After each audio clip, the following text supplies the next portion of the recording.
భారత్ మాతా की భారత్ మాతా की ఈ ఒక్కరోజు పెట్టి స్టూడెంట్స్ అనుకోండి భారత్ మాతా की జై శ్రీరామ్ జై శ్రీరామ్ వందే వందే భారత్ మాతా की भारत माता की भारत माता की जय जवान जय जय माता जोश जोश వచ్చింది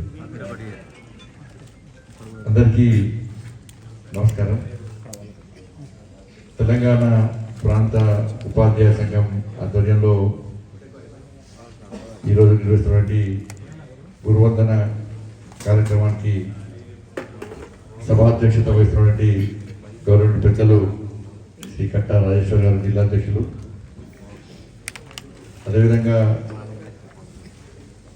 శాసన మండలిలో ఉపాధ్యాయ సమస్యల మీద తన బాణిని వినిపిస్తూ వారు ఏదో నాగొచ్చి గొప్ప చేశారు, కానీ ఎన్నికలప్పుడు నేను తిరిగిన వారితో పాటు వారు ఎన్నికల కంటే ముందే తప్పకుండా పోటీ చేయాలని ఆలోచనతో గెలవాలని చెప్పి ఒక కసితోని వారు కష్టపడ్డ తీరు మామూలు తిరిగారు.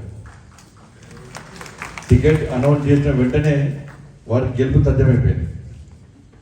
దాని తర్వాత సంఘము, విద్యార్థి పరిషత్ కానీ, తపస్సు కానీ, భారతీయ జనతా పార్టీ కార్యకర్తలు కానీ, ముఖ్యంగా ఉపాధ్యాయులందరూ కూడా కష్టపడి పనిచేయడం వలన వారి కష్టానికి తగ్గ ఫలితం వచ్చింది. అందుకే కష్టపడి గెలిచిన వారు. అదేవిధంగా వేవేన్ రెడ్డి గారు శాసన మండలి సభ్యులు, అదేవిధంగా డిఓ గారు ఇప్పుడే జనార్దన్ రావు గారు, నేటి కార్యక్రమం యొక్క ప్రధాన వక్త రాష్ట్రీయ స్వయం సేవక్ సంఘ్ ప్రాంత బోధి ప్రముఖ్ శ్రీ కూర జయదేవ్ గారు, రాష్ట్ర తపస్ అధ్యక్షులు మన్నా హనుమంతరావు గారు, సురేష్ గారు, ఐలేని నరేంద్రరావు గారు, ఉట్నాల రాజశేఖర్ గారు, పోలు సత్యనారాయణ గారు, అంబటి వేణుకుమార్ గారు, వీరమల్ల వెంకటరమణ గారు, ఉట్నాల జగన్మోహన్ గారు, కటకం శ్రీనివాస్ గారు, అదేవిధంగా వేదికవంటి పెద్దలు, విచ్చేటువంటి గురువులందరూ కూడా హృదయపూర్వక నమస్కారాలు. చాలా సంతోషం మీ అందరినీ కలవడం. అటీ చేసి తప్పంత నామికి నువ్వు పడేసారు, ఇటు నూకి అటు ఎక్కువ నామికే నూకేది. నేను టైప్ చేయకుండా రాలేదంట, నేను ఎప్పుడో టైప్ చేసిన వీడియో పెట్టుకోండి. వర్షం వచ్చింది ఈ అటుకి గురువులకు సన్మానం చేయాలని చెప్పి ఒక ఆలోచనతో అందరు సత్కరించాలి, సమాజంలో స్ఫూర్తి దగ్గర కార్యక్రమం నిర్వహించాలని చెప్పి ఆలోచనతో ఇవాళ గురువందనం పేరుతోని తపస్ నిర్వహించినటువంటి కార్యక్రమం చాలా ప్రమాణం. ఎందుకంటే సమాజంలో తల్లి తర్వాత ప్రధాన బాధ్యత సంతరించుకున్నది గురువు. అందుకే మాతృదేవోభవ, పితృదేవోభవ, ఆచార్య దేవోభవ అంటాం. అటువంటి ఒక మంచి సూక్తి ఆ సమాజంలో ఉందంటే ఎంత ప్రాధాన్యత ఉందో అందరూ తెలుసు. ఇక్కడ సమాజంలో కూడా ఇంతకుముందు వారు చెప్పినట్టు సమాజంలో కూడా ఒక చైతన్యాన్ని కలిగించి సమాజంలో కూడా మార్పును తీసుకొచ్చి ఒక మంచి సమాజ నిర్మాణం కావాలంటే అది అందరికంటే ప్రధానమైనది గురువు పాత్ర. దానికి అనుగుణంగా ఈరోజు ఒక శక్తివంతమైనటువంటి భారతదేశ నిర్మాణం కోసం ఏ విధంగా ప్రయత్నం జరుగుతుందో ఆ ప్రయత్నాన్ని మనందరం కూడా భాగస్వామై ఆ లక్ష్యాన్ని చేరుకోని చెప్పి ఒక మంచి ఆలోచనతో ఈరోజు దేశంలో జరుగుతున్న పరిణామంలో గురు పాత్ర చాలా ప్రాధాన్యమైనది, ప్రముఖమైనది. కాబట్టి అందుకే ఈ దేశంలో ఒక మంచి వాతావరణ నిర్మాణమే. అందుకే నరేంద్ర మోడీ గారు చెప్పారు, భారతీయ జనతా పార్టీ గత ప్రభుత్వం అటల్ బిహారీ వాజ్పేయి గారి నుంచి ఇప్పటివరకు కూడా అనుకున్న లక్ష్యాన్ని చేరుకోవాలి. ఏదైతే అనేక మంది పెద్దలు ఈరోజు ఒక లక్ష్యాన్ని చేరుకొని ఒక లక్ష్యాన్ని ఎంచుకొని దాన్ని ఆ దిశగా పోవాలని ప్రయత్నం చేసింది. కాబట్టి దాన్ని ఆచరించాల్సిన బాధ్యత, అనుసరించాల్సిన బాధ్యత ఇలా మన మీద ఉంది. కాబట్టి అటల్ బిహారీ వాజ్పేయి గారు ఈ దేశాన్ని రక్షించుకోవాలంటే, శత్రు దేశం నుంచి దేశాన్ని కాపాడుకోవాలంటే అన్ని పరిశ్రమలు జరగాల్సిందే అని చెప్పిన తర్వాత వాళ్ళు అటల్ బిహారీ వాజ్పేయి గారు మన దీన్ దయాళ్ ఉపాధ్యాయులు చెప్పిన తర్వాత అటల్ బిహారీ వాజ్పేయి గారు ఏ విధంగా అన్ని పరీక్షలు నిర్వహించడం అనేది తెలుసు. నరేంద్ర మోడీ గారు శ్యామప్రసాద్ ముఖర్జీ ఏదైతే 370 ఆర్టికల్ రద్దు చేయాలని చెప్పి ఏదైతే బలిదానం అయిపోయారో, కాబట్టి ఏ లక్ష్యం కోసం ఏ ఆశయం కోసం బలిదానం అయిపోయారో శ్యామప్రసాద్ ముఖర్జీ వారి బలిదానం వృధా అని చెప్పి దానికి అనుగుణంగా 370 ఆర్టికల్ రద్దు చేసినటువంటి మహానుభావుడు నరేంద్ర మోడీ గారు. ఇలా అయోధ్యలో కరసేవకులు అనేక మంది దివ్యమైన భవ్యమైన రామజన్మం జరగాలని చెప్పి ఏదో లక్ష్యాన్ని ఎంచుకొని అందుకే కరసేవకులు బలైపోయారు.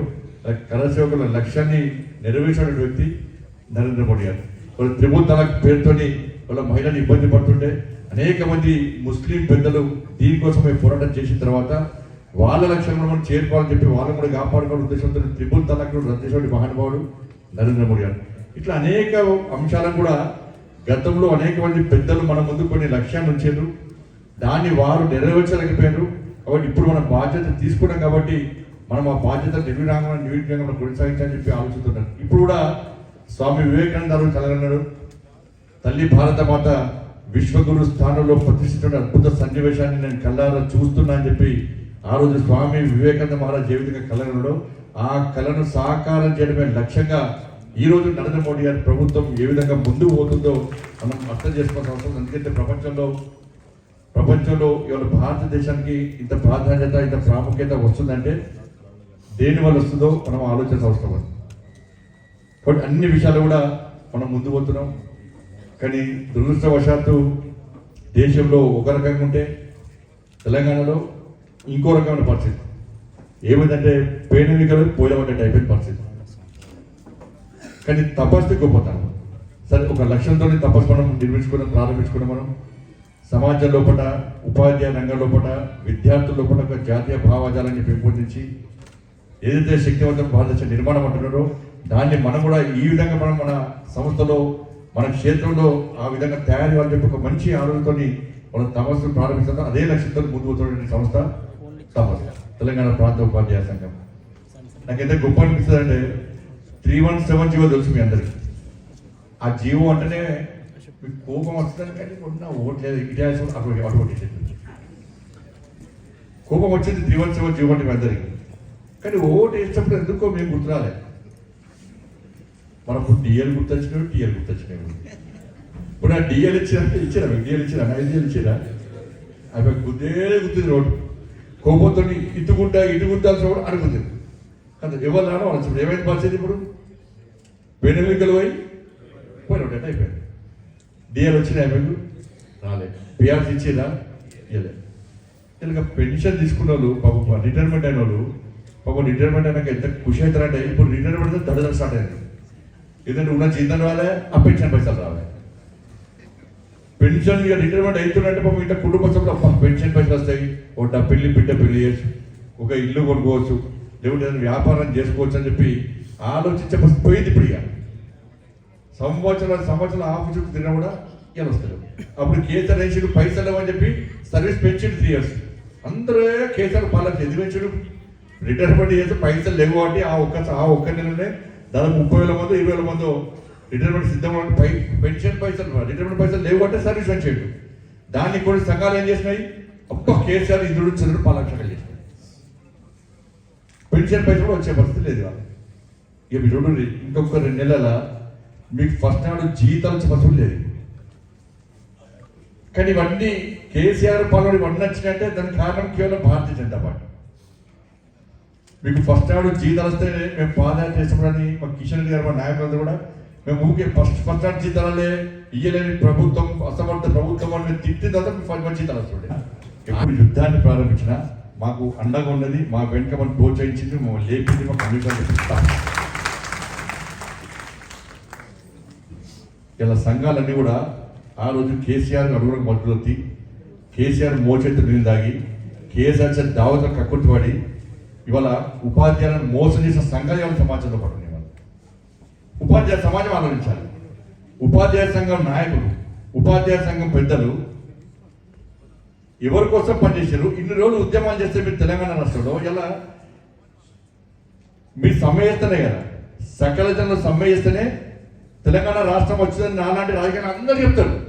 కానీ మీ గురించి పట్టించుకునే వాళ్ళకి మీరు ఓట్లేదు.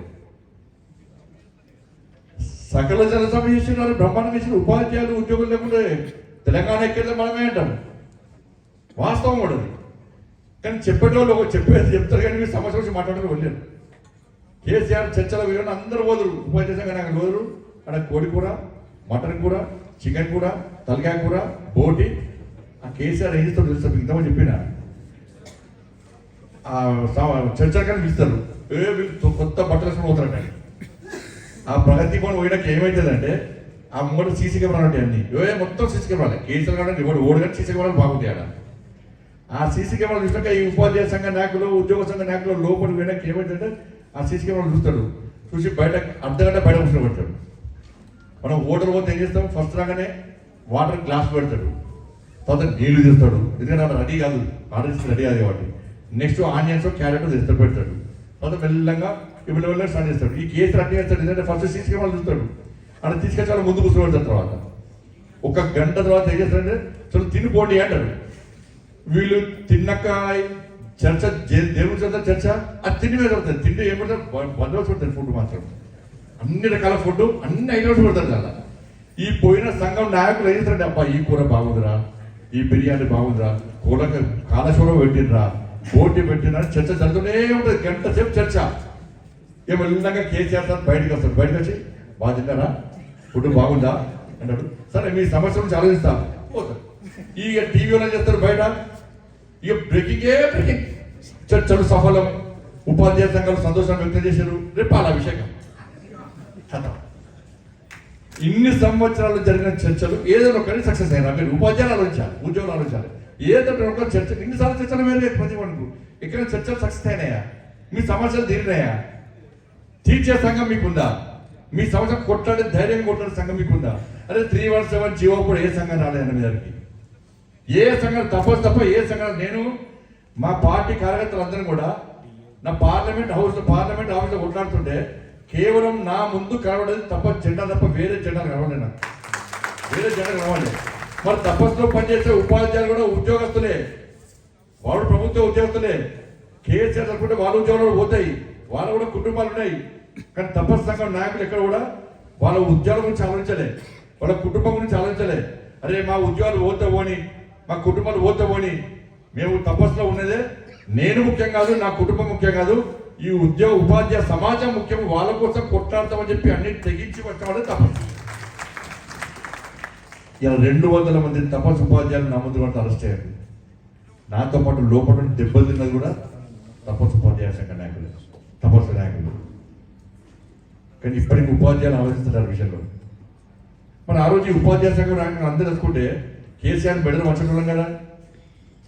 ఇలా ఎన్టీ రామారావు 9 నెలల్లో పార్టీ ప్రారంభించి 9 నెలల్లో అధికారం వచ్చి ప్రపంచ రికార్డు సృష్టించాడు. కానీ అదే ఎన్టీ రామారావు గద్దెదించేది ఎవరు? ఇదే ఉపాధ్యాయులే. అంత దమ్ము మీద ఉంది. కానీ దాన్ని ఎందుకో ఉపయోగిస్తారు, భయపడ్డారు. మూడదాకా కేసీఆర్ అంటే గెలవాలి అనుకుని వీళ్ళందరూ కూడా. నాకు ఇప్పుడు ఇట్లా మీటింగ్ వచ్చినా ఎప్పుడైనా? ఇప్పుడు అప్పుడు మీటింగ్ పెడితే వచ్చురా. ఇప్పుడు నన్నే విలువపోదురు, మీ ఉద్యోగాలు పోతే అని నన్నే విలువపోదురు. నాతో తెలుగుతో నా మీ ఉద్యోగాలతో నాకే భయపడుతుంది. కొంతమంది ఉపాధ్యాయులతో అన్న జర ఫోటో తీయక అంటున్నాడు. ఇప్పుడు రాత్రి 12 గంటలకు కలిసిపోదు నేను, ఇప్పుడు పొద్దున 5 గంటలకు వచ్చి కలిసిపోదు నేను, వాకింగ్ డ్రెస్ వచ్చి కలిసిపోదు, డ్రెస్ వచ్చి గుర్తుపడతారు కదా. అంటే అంత భయానక వాతావరణం, అంత రాచరిక పాలన సాగింది, రాజకీయ పాలన సాగింది ఆ రోజు. కానీ ఈ రోజు జరిగిందంటే మళ్ళీ గజాయిదు డ్యూయల్ పెండింగ్ ఉన్నాయి, పిఆర్సీ అనేపోయింది, రిటర్న్ పెట్టిన పైసలు వస్తలేవు. ఏం సాధించాం? ఏం ప్రభుత్వాలు మార్చారు మీరు. కానీ మేము కష్టంతో ఉన్నాను సార్.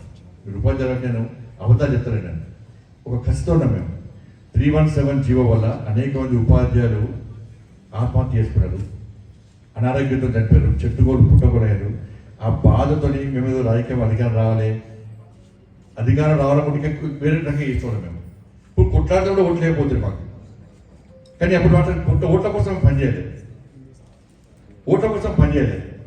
తపస్సు ఉపాధ్యాయ సంఘం ఎప్పుడైతే మనకు వచ్చిందో, వాస్తవ విషయాలు మాకు చెప్పిందో, మా కమిటీలో ప్రతి ఒక్కరి కంటే నీళ్ళు వచ్చినారు. అదే ఇంత ఇబ్బంది పడుతున్నారు, చెట్టుకోలు పుట్టకోలు, తండ్రి కాడ, తల్లి కాడ, పిల్లలు కాడ, భార్య కాడ, భర్త కాడ, ఎట్లా ఉద్యోగాలు చేస్తారు, వీళ్ళ పరిస్థితి ఏందని చెప్పి ఇలా కసితో కొట్లాడని తప్ప వీళ్ళు చూసాం కాదు.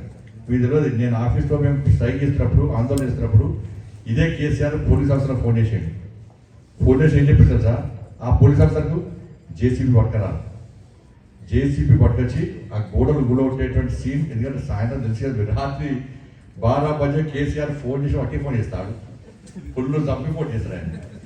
ఆ టైంకి అన్ని వినాలి ఆయనకి. ఏం చేసి ఫోన్ చేసి పోలీస్ ఆఫీసర్ ఫోన్ చేసి, నువ్వు ఆడ బండి సంజయ్ అనేటోడు వాడు పార్లమెంట్ ఆఫీస్లో కూర్చోండి, ఆ గోడలు కూడగొట్టాలి, వీడియో కాల్ నేను చేస్తా, నువ్వు జేసీబీతో కూడగొట్టు అని చెప్పి ఇలా పోలీస్ ఆఫీసర్కు ఆదేశించిన వ్యక్తి కేసీఆర్. మరి ఆ రోజు ఇదే పోలీస్ ఆఫీసర్లు గోడలు కూడగొట్టిన మా పరిస్థితి ఏంటి? వెంట బయట రాకూడదు, సచ్చినపోలేదు. ఇలా బయటికి వెళ్ళి ఫైర్ ఇంజన్ వాటర్ కొడుతుంటే, రంపాలతో కటర్ మిషన్తో మా గేట్లు కొట్టేస్తుంటే లోపల water pressure, fire engine water ఎట్లా తెలుసు. కిటికీలకు వెళ్ళి లోపల మేము కూర్చుంటే ఫైర్ ఇంజన్ వాటర్ ప్రెషర్తో మా మీద కొట్టారు. ఇలా 2 మహిళా కార్యకర్తలు కాలు ఉరినాయి, 6 భారతీయ జనతా పార్టీ కార్యకర్తలు ఇంట్రడ్యూస్ అయిన వాళ్ళు. మేము బయట ఇవ్వలేదు, చెప్తే భయపడతారు, మళ్ళీ టీచర్లు అసలే వస్తలేరు, మళ్ళీ ఇంకా రాలని చెప్పి ఎవరు ఇవ్వలేదు, బయట మేము బయట ఇవ్వలేదు. మీరు నాకుండా మేము చెప్పలేదు, మేమే కొట్టాలి మీకోసం. ఏ ఉపాధ్యాయుడు రాలే మాకు, ఏ ఉపాధ్యాయుడు కూడా మాకోసం రాలే, మీకోసం రాలే, మాకోసం రాలే. కానీ కొట్టాలి మాత్రం భారతీయ జనతా పార్టీ. తెలంగాణ రాష్ట్ర వ్యాప్తంగా దాదాపు 2000 మంది భారతీయ జనతా పార్టీ కార్యకర్తలు, దాదాపు 2000 మంది కార్యకర్తలు ఇంట్రడ్యూస్ అయినాయి. దాదాపు 2000 మంది కార్యకర్తలు నాన్ బెలబుల్ కేసులు అయినాయి. మీకోసం కొట్టాలి, నాన్ బెలబుల్ కేసు. ఏదో కేసు అయిందని కూడా రావచ్చు, కేసు అయింది కానీ నడుస్తుందని కూడా రావచ్చు. ఒక్క కేసు అయితే, ఒక్క కేసు కోసం 2 సంవత్సరాలు 3 సంవత్సరాలు కోర్టు తిరిగాను. నా మీద ఇప్పుడు ఎన్ని కేసులు తెలుసా అండి? ఎన్ని కేసులు నా మీద? దేశంలో హైయెస్ట్ రికార్డు అది, 109 కేసులు నా మీద. దాని 317 జీవో దాదాపు 10 కేసులు నా మీద. 109 కేసులు. దేశంలో ఏ ఎంపీ లేదు, ఏ రాష్ట్ర అధ్యక్షుడు లేవు. నేను రాష్ట్ర అధ్యక్షుడు అయిన తర్వాత, ఎంపీ అయిన తర్వాత, మీరు ఎంపీ చేసిన తర్వాత 2 సార్లు చేరిపోయాను. దానిలో మీకోసం ఒకసారి చేరిపోయాను. మా కార్యకర్తలు అందుబాటు జైలుకి వచ్చేది. ఇవి ఎందుకు చెప్తున్నా అంటే, కొట్లాడేవాడిని మీకోసం ఉన్నటువంటి ఇటువంటి తపస్నాటి సంస్థలను ప్రోత్సహించకుంటే, అది నేను నేను ఎక్కువ కొట్టాలనుకుంటే నాకేమవుతుందని మీరు అనుకుంటే ఏం కాదు. మీ సమస్యలు ఎక్కడే ఉంటాయి. ఇవాళ ఏమైంది తెలంగాణలో? మొన్నగా గురుకుల టీచర్లు, పార్ట్ టైం టీచర్లను 6,200 మంది చేశారు. దానికి ఒకటే ఉత్తరం మొత్తం తీసుపడేసారు. గురు పోలికని ఒకరు ముందే 6,200 మంది ఒక్కటే ఆడతాం తీసుపడేసారు. ఇలా మీ పరిస్థితి అలా ఎంబీఓలు ఎంతమంది ఉన్నారు? పర్మనెంట్ ఎంబీఓలు ఎంతమంది ఉన్నారు? 14 మంది ఉన్నారు. మొత్తం అందరూ పేర్చలే, మొత్తం 14 మందే. దానికి ప్రభుత్వాలు ఆలోచించాయి. డిఓలు ఎంతమంది? డిఓ పోస్టులు ఖాళీ ఉండే, ఈవీఓ పోస్టులు ఖాళీ ఉండే. ఇప్పుడు లాస్ట్కు ఆ బీఈడి అర్హతలు ఉన్నటువంటి ఎడ్యుకేషన్ పనిచేస్తున్న ప్రమోషన్స్ లేవు. వాళ్ళకు ప్రమోషన్స్ లేవు. నా దృష్టి తీసుకొచ్చని చెప్పిన పక్క గతంలో మొన్న హనుమంతరావు వచ్చారు. ఎడ్యుకేటర్లకు ఓటు హక్కు విషయంలో కానీ, ఈ ప్రమోషన్ విషయంలో అలాంటి కేంద్ర మంత్రి కలిసి మనం ఆడాడు. తప్పకుండా సమస్యల పరిష్కారం కోసం నేను కేంద్ర ప్రభుత్వం తీసుకొస్తా.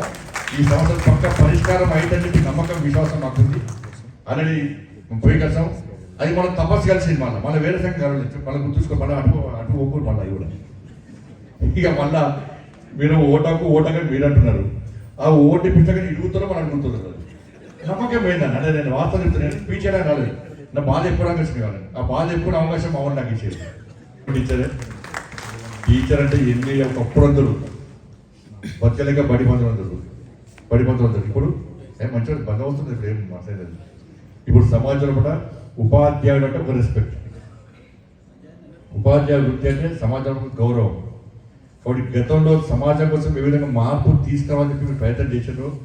ఇప్పుడు కూడా నరేంద్ర మోడీ గారు కూడా ఈ సమాజంలో కూడా తమ సంస్థలతో శ్రీ బండి సంజయ్ అన్న గారి చిత్రపటాన్ని గీసి ఆవిష్కరిస్తున్నటువంటి శుభ సందర్భం ఇది.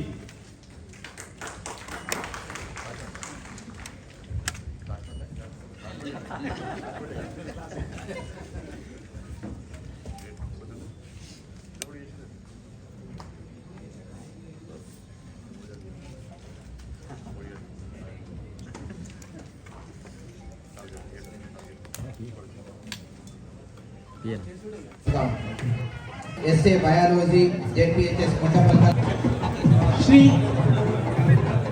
మహారాష్ట్ర ఉన్నారు.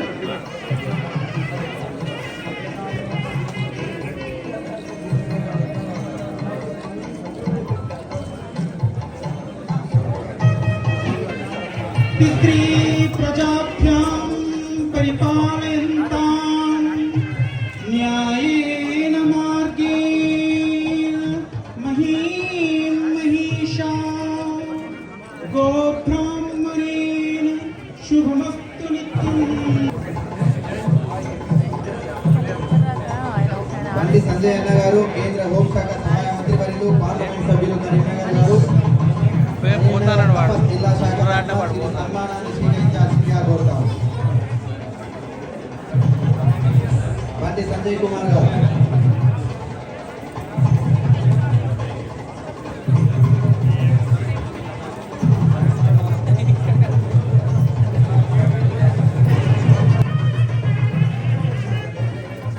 जे वनिता कुमारी एसए सोशल जेडपीएचएस गोपालरावपेट रामड़गु गारू.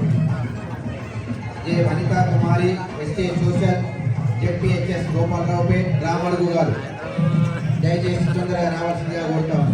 అలాగే గోట్ల పవన్ కుమార్, పి జయశ్రీ గారు.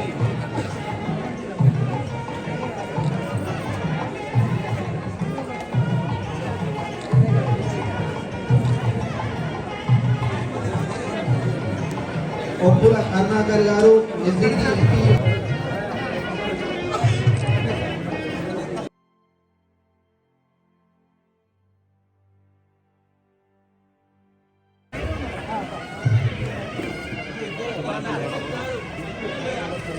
కొంచెం ఎంతో రండి మస్తు మేడం రండి ఇంకా మేడం కొంచెం